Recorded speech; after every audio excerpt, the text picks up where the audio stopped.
మహాగణాధిపతయే నమః. ఓం గురుభ్యో నమః. ఓం శ్రీమాత్రే నమః. పరమేశ్వర స్వరూపమైనటువంటి జ్యోతిష, వాస్తు మరియు ఇతర అనేకమైనటువంటి శాస్త్రములను మనకు అందించినటువంటి మహర్షులకి నమస్కారం. హయగ్రీవ హయగ్రీవ హయగ్రీవేతి యో వదేత్ తస్య నిస్సరతే వాణి జహ్నుగన్యా ప్రవాహవత్. అరుణాం కరుణాతరంగితాక్షీం ధృతపాశాంకుశపుష్పబాణచాపాం అనిమాదిభిరావృతాం మయూకైః అహమిత్యేవ విభావయే భవానీం. శ్రీమాత్రే నమః. ప్రేక్షకులకి ఆ లలితాంబిక అమ్మవారి యొక్క అనుగ్రహం పరిపూర్ణంగా కలగాలని మనస్ఫూర్తి కోరుకుంటూ మనం ఈరోజు చెప్పుకోబెట్టిన టాపిక్లో ఒక్కొక్క గ్రహం గురించి చెప్పుకుంటూ ఉన్నాం. ఈరోజు శని భగవానుడి గురించి అసలు ప్రతి ఒక్కరి జాతక చక్రంలో అది ఉన్నటువంటి స్థితిని బట్టి ఎటువంటి ఫలితాలు జరుగుతాయి. చాలామంది ఏంటంటే భయపడుతూ ఉంటారు అమ్మో అని. కానీ జ్యోతిష్ శాస్త్రంలో మందుడు అని చెప్పడం జరిగింది. అంటే లేట్ అవ్వడానికి కొన్ని ఆటంకాలకు కారకుడు అని చెప్పడం జరిగింది. కానీ కర్మకారకుడు ఆయనే, ఆయుష్కారకుడు ఆయనే, మనకి ఏదైనా ఒక ఫలితం అందించాలంటే కూడా ఆయన అనేటువంటి చెప్పడం జరిగింది. కాబట్టి ఈ యొక్క విషయాలు చెప్తుంది నేనైనప్పటికీ కూడా చెప్పిస్తుంది సాక్షాత్ లలిత అమ్మవారిగా భావిస్తూ ఒక్కొక్క లగ్నం గురించి లేదా లగ్నం తెలియని వారి రాశి గురించి తెలుసుకుందాం. మిథున లగ్నానికి కూడా శని భగవానుడు శుభుడే, కాకపోతే పిఏసి ప్లేస్మెంట్ ఆస్పెక్ట్ కంజంక్షన్ అనేటువంటి చూసుకోవాలి. మీ మిథున లగ్నానికి కనుక లగ్నంలో కనుక శని ఉన్నట్లయితే ఖచ్చితంగా నిగూఢమైనటువంటివి, రహస్య సంబంధించినటువంటివి కనిపెట్టడం జరుగుతూ ఉంటుంది. అదేవిధంగా ఆధ్యాత్మిక యోగం కూడా బాగుంటుందని చెప్పుకోవచ్చు. కాకపోతే ఇక్కడ సంతాన సంబంధించినటువంటి విషయంలో కాస్త తొందరగా కూడా సంతానం కలుగుతుంది. సహజంగా మీకు లగ్నంలో శని ఉన్నప్పుడు అందరూ ఏమనుకుంటారంటే లగ్నంలో శని ఉంటే మందుడు కదా అనుకుంటాం. ప్రతిసారి అలా అవ్వదు. అది ఉండేటువంటి కంజంక్షన్, ప్లేస్మెంట్ ఆస్పెక్ట్ ఖచ్చితంగా చూసుకోవాలి. ఇక రెండులో ఉన్నప్పుడు ఏమవుతుందంటే మీరు పెద్ద మొత్తంలో ఎవరికైనా మనీ ఇచ్చి తద్వారా మోసపోయే యోగాలు ఉంటాయి. కాబట్టి ఈ యొక్క విషయాల్లో కాస్త జాగ్రత్తగా ఉండాలి. అదేవిధంగా మరొక విషయం ఏంటంటే ఇక్కడ మూడులో కనుక శని భగవానుడు ఉన్నట్లయితే ఇక్కడ పర్టికులర్గా కాస్త తండ్రి గారికి విషయంలో, అంటే తండ్రి కొంచెం సీక్రసీగా ఉండేటువంటి లక్షణాలు కలిగి ఉంటాయని చెప్పుకోవచ్చు. కాకపోతే మూడులో శని ఉన్నప్పుడు కొంచెం ఉద్యోగ సంబంధించినటువంటి విషయంలో చేంజెస్ ఎక్కువగా ఉంటుంటాయి. కాస్త ఉద్యోగంలో సడన్ చేంజెస్ ఎక్కువగా చూస్తూ ఉంటారు. అదేవిధంగా 4వ స్థానంలో శాటర్న్ ఉన్నప్పుడు ఏమవుతుందంటే సర్వసాధారణంగా మీకు భాగ్యాధిపతి చతుర్థ స్థానంలో ఉన్నప్పుడు కొంచెం హయ్యర్ ఎడ్యుకేషన్ సంబంధించిన విషయంలో కొంచెం లాంగ్ టర్మ్గా కంప్లీట్ అవ్వడము. అంత మాత్రం చేత శని పాపి అని కాదు, అక్కడ ఈ లగ్నానికి శుభుడే కాబట్టి. కాకపోతే పిఎస్సి చూసుకుంటుండాలి. లాంగ్ టర్మ్గా ఎడ్యుకేషన్ కంప్లీట్ అవ్వడము, ఓల్డ్ హౌసెస్ కొనుక్కోవడం ఇట్లాంటివి ఇస్తూ ఉంటాడు. అదేవిధంగా మరొక విషయం ఏంటంటే ఇక్కడ గమనించుకున్నట్లయితే కొన్ని రీసెర్చెస్ ద్వారా కూడా కొంతవరకు లాభం కలుగుతూ ఉంటుంది చూసుకున్నట్లయితే. మరియు పంచమ స్థానంలో ఉచ్చ స్థానంలో శని ఉన్నప్పుడు సర్వసాధారణంగా ఇది కొంతవరకు ఆధ్యాత్మిక యోగాన్ని బాగా పెంపొందిస్తుంది. మరియు మరొక విషయం ఏంటంటే ఇక్కడ కొన్ని అంటే అష్టమాధిపతి పంచమ స్థానంలో ఉన్నందుకు కొంచెం సంతాన సంబంధించిన విషయంలో చిన్నపాటి స్ట్రెస్ ఇస్తుంది, కానీ పెద్ద ఇబ్బంది ఏమి కాదు అక్కడ, ఎందుకంటే ఉచ్చస్థితి కాబట్టి. ఇక 6లో కనుక ఉన్నట్లయితే మాత్రం అప్పులు ఇవ్వడము, తీసుకునే విషయంలో కొంచెం జాగ్రత్తగా ఉండాలి. లాంగ్ టర్మ్ అప్పులు కొంచెం పెడుతూ ఉంటారు. ఈ యొక్క విషయాల్లో కొంత జాగ్రత్తగా ఉండాలి. అదేవిధంగా విదేశాలకు వెళ్ళి ఏదైనా ఉన్నత విద్యలు అభ్యసించడం కూడా జరుగుతూ ఉంటుంది 6వ స్థానంలో శని ఉన్నప్పుడు. అదే శని కనుక 7వ స్థానంలో ఉన్నప్పుడు ఇక్కడ ఆ ఇంట్లో ఎవరినైతే వివాహం చేసుకుంటారో ఇంటికి పెద్ద వాళ్ళు అయి ఉండడము, అదేవిధంగా కొంచెం వివాహం అయ్యేటువంటి విషయాల్లో కొద్దిగా, ఇక్కడ ఎక్కువ కాదు, కొంచెం స్ట్రెస్ అది ఉంటుంది. బట్ వివాహం అవుతుంది. 7వ శని ఉంటే ఆలస్యం అవుతుందేమో కానీ వివాహం అవ్వకపోవడం అనేది అన్ని కేసెస్లో జరగదు. అది కూడా ఎప్పుడు ఆలస్యం అవుతుంది, ఆ శని పాడైతేనే, బాగుంటే ఆలస్యం అవ్వడం ఇంకా ఎర్లీగా కూడా అవుతుంది. అదేవిధంగా అష్టమాధిపతి అష్టమంలో ఉన్నాడు అనుకోండి, ఉదాహరణకి కొన్ని నిగూఢమైనటువంటి విద్యలు నేర్చుకోవడము, పర్టికులర్గా 8th లార్డ్ 8th హౌస్లో ఉన్నప్పుడు లాంగ్ టర్మ్ అంటే మీకు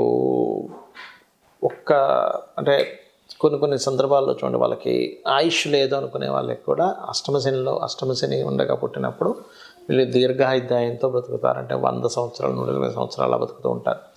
భాగ్యంలో ఉండేటువంటి శని మాత్రం కాస్త ఉద్యోగ సంబంధించిన విషయంలో కొంచెం స్ట్రెస్ ఉంటుంది. కాకపోతే ఈ కాంబినేషన్ ఉన్నప్పుడు కొంచెం భాగ్యాధిపతి భాగ్యంలో ఉన్నప్పుడు తండ్రితో ఉండేటువంటి కొన్ని మిస్అండర్స్టాండింగ్స్ కొంచెం పెరుగుతాయి. ఎక్కువ కాదు, పాప అయితే ఎక్కువ ఉంటుంది, బట్ శుభుడైనందుకు కొంత ఉంటుంది. అదేవిధంగా 10వ స్థానంలో శని ఉన్నప్పుడు మాత్రం ఒక జాబ్ అన్నట్టు కాకుండా 2 జాబ్స్ చేయడం ఇట్లాంటివి కలుగుతాయి. కాకపోతే ఇక్కడ ఏంటంటే కొంచెం విదేశాలకు వెళ్ళాలనుకునేటువంటి ప్రయత్నం ఏదైతే ఉంటుందో అది కొంచెం స్ట్రెస్ఫుల్గా సాగుతూ ఉంటుంది. లాభంలో మాత్రం ఇక్కడ నీచ స్థానం అవుతుంది. సో ఎప్పుడైతే నీచ స్థానం అవుతుందో కొద్దిగా ఈ లాభశని ఆయుష్ విషయంలో కొంత ఇబ్బందిని ఇస్తుంది. ఎందుకంటే అష్టమాధిపతి నీచబడి ఉన్నాడు కదా. అదేవిధంగా కొన్ని పూర్వీకుల ఆస్తులు, తాతగారి ఆస్తికి సంబంధించిన విషయంలో ఇబ్బంది కలుగుతుంది.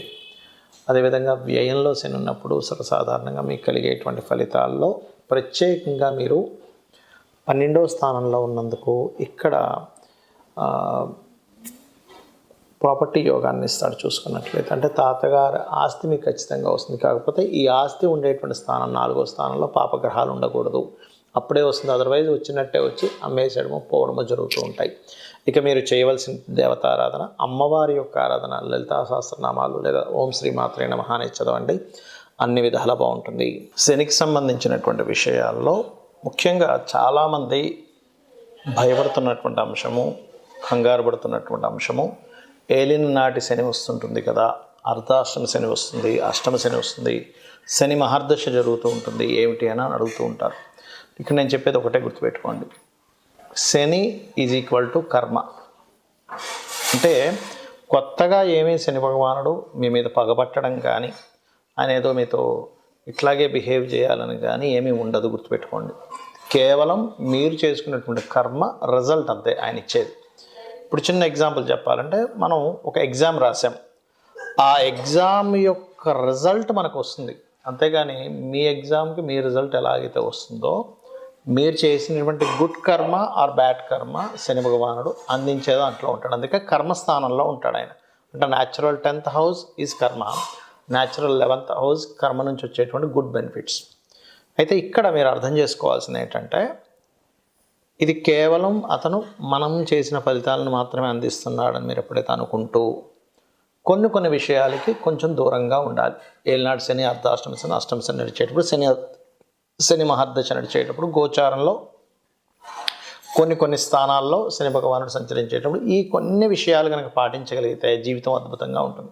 ఏమిటవి అంటే, మధ్యాహ్నం పూట యువకులు ప్రత్యేకంగా చిన్నపిల్లలకి లేకపోతే స్త్రీలకి వృద్ధులకి కాదు, ఇది మంచి ఏజ్లో ఉండి, అంటే దాదాపుగా ఒక 15 ఇయర్స్ నుంచి ఆల్మోస్ట్ ఒక 50 ఇయర్స్ మధ్యలో, 15 to 15 నుంచి 50 సంవత్సరాల మధ్యలో, 50-60 దాటిందంటే అక్కడ కొంచెం వృద్ధులు అవుతూ ఉంటారు. 60 ఇయర్స్ దాటిందంటే వారు మాత్రం ఎట్టి పరిస్థితుల్లో మధ్యాహ్నం పూట నిద్రపోకండి.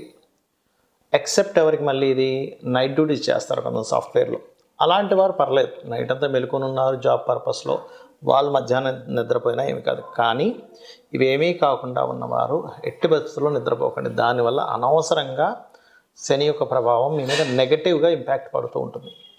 ఓకే, రెండవది ఏంటంటే, ఎట్టి పరిస్థితుల్లో కూడా మీరు మీ కింద పనిచేసే వాళ్ళు ఉంటారు, చిన్న ఇంట్లో పనిచేసే వాళ్ళు కావచ్చు, లేకపోతే మీ కింద వర్క్ చేసే వాళ్ళు ఎవరినైనా సరే మీరు దూషించకండి దయచేసి.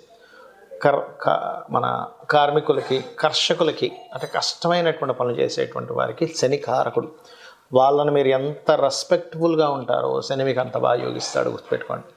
అదేవిధంగా మరొక విషయం ఏంటంటే, మీకు దగ్గరలో ఆలయం ఏదైనా ఉంది, అంటే ఆంజనేయ స్వామి కానీ, నరసింహస్వామి కానీ, స్కందుడిది కానీ, రావి చెట్టు ఉన్న వెళ్ళి నిత్యము దర్శనం కనుక చేసుకున్నట్లయితే శని భగవానుడు ఇచ్చేటువంటి రిజల్ట్స్ ఏవైతే ఉంటాయో, గుడ్ రిజల్ట్స్ ఎలాగో మనం అనుభవిస్తాం, కానీ కొంచెం కష్టతరమైనటువంటివి ఏవైతే ఉంటాయో వాటిని మీరు ఈజీగా దాటగలుగుతారు, గుర్తుపెట్టుకోండి. కర్మ ఎక్కడా మారిపోదు, కానీ కర్మని దాటేటువంటి విధానం మీకు చాలా ఈజీగా దాన్ని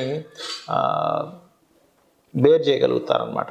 అలాగే మరొక విషయం ఏంటంటే, ఇక్కడ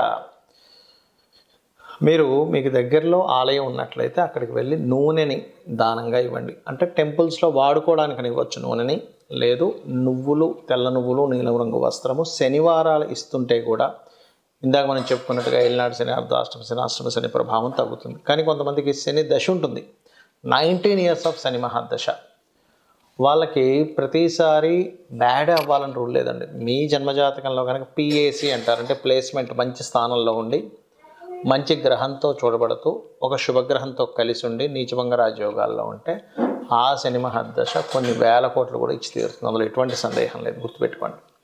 అయితే ఇక్కడ మీరు అర్థం చేసుకోవాల్సింది ఏంటంటే కర్మ ఖచ్చితంగా సంబంధం ఉంటుంది. మనం పని చేయాల్సిందే.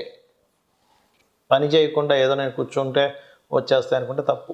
అది ఎవరికి వస్తుంది? పూర్వజన్మలో బాగా పుణ్యాలు చేసి వాళ్ళు ఏదో గొప్ప ఇంట్లో పుట్టి వాళ్ళకు ఓన్లీ కూర్చుంటే సాగుతుంటే అందరికీ అది సాగదు. అది ఎందుకంటున్నానంటే ఆఖరికి మనకి మహాభారతంలో యుద్ధంలో శ్రీకృష్ణ పరమాత్మ సాక్షాత్ విష్ణు స్వరూపం పక్క నుండి కూడా ఆయన యుద్ధం ఫిజికల్గా చేయమనే చెప్పాడు. అంతేగాని మీరు అలా కూర్చోండి, నేను ఒక మంత్రం చదువుతాను, కౌరవులందరూ చచ్చిపోతారు, ఒక మాయలా చేస్తే మీరు చక్కగా మీ రాజ్యం మీరు ఏలుకోవచ్చు అని ఎక్కడా చెప్పలేదు. నువ్వు యుద్ధం చేయి, నీ ధర్మాన్ని నువ్వు చేయి అని చెప్పాడు. అంటే ఏమిటి? సాక్షాత్ శ్రీకృష్ణ పరమాత్మ పక్కన ఉండగా కూడా, ఇది మీరు అర్థం చేసుకోండి. అంటే ఏమిటి? మన చుట్టూ మనం చేసేటువంటి పూజలతో పాటు అమ్మవారు ఉంటుంది, కానీ ఉన్న వాళ్ళకి జయం ఉంది. అక్కడ ఎవరి పక్షానైతే శ్రీకృష్ణ పరమాత్మ ఉన్నాడో వాళ్ళకి విజయం లభించింది. మనం చేయవలసింది ఏమిటంటే మన పని మనం చేసుకుంటూ మనం అమ్మవారినో మీ స్వామివారినో విష్ణువునో శివునో ఎవరినో కానీ పట్టుకొని ఉండాలి. అలా మీరు చేసుకుంటూ వెళ్ళినట్లయితే ఖచ్చితంగా 100% విజయం లభించి తీరుతుంది. అందులో ఎటువంటి సందేహం లేదు. అయితే ఇక్కడ మీకు ఒక్క విషయం చెప్పి ముగిస్తాను. మీ పర్సనల్ చార్ట్లో శాటర్న్ శుభగ్రహాలతో ఉన్నాడా పాపగ్రహాలతో ఉన్నాడా చూసుకోండి. ఎక్కువ పాపగ్రహాలతో ఉన్నాడు అనుకోండి, శాటర్న్కి శత్రువులు ఎవరు? కుజుడు. ఎందుకంటే అగ్రెసివ్ ప్లానెట్, అది fast moving planet, fiery related planet. ఇదేమో కోల్డ్ రిలేటెడ్ ప్లానెట్. సో అక్కడ ఫ్రిక్షన్ ఏర్పడుతుంది దానివల్ల. సో కుజుడితో ఉన్న, కేతువుతో ఉన్న, కేతు ఎందుకు? వీటికి కారకుడు. ఏది? వైరాగ్యానికి, విరక్తికి. ఇదేమో కర్మ, అదేమో విరక్తి. ఈ రెండు కలవకూడదు. ఉన్న అంటే కుజుడితో ఉన్న, కేతువుతో ఉన్న, ఒక్కొక్కసారి సన్తో కంబస్ట్ అయినా ఇబ్బంది ఇస్తుంది. ఈ 3 గ్రహాలతో ఏ గ్రహంతో ఉన్నా ఆ పర్టికులర్ గ్రహాలకు కూడా దీపారాధన చేయండి, మీకు అన్ని విధాలా బాగుంటుంది. ఆ లలితాంబిక అమ్మవారి యొక్క అనుగ్రహం మీకు పరిపూర్ణంగా కలగాలని మనస్ఫూర్తిగా కోరుకుంటూ శ్రీమాత్రే నమః.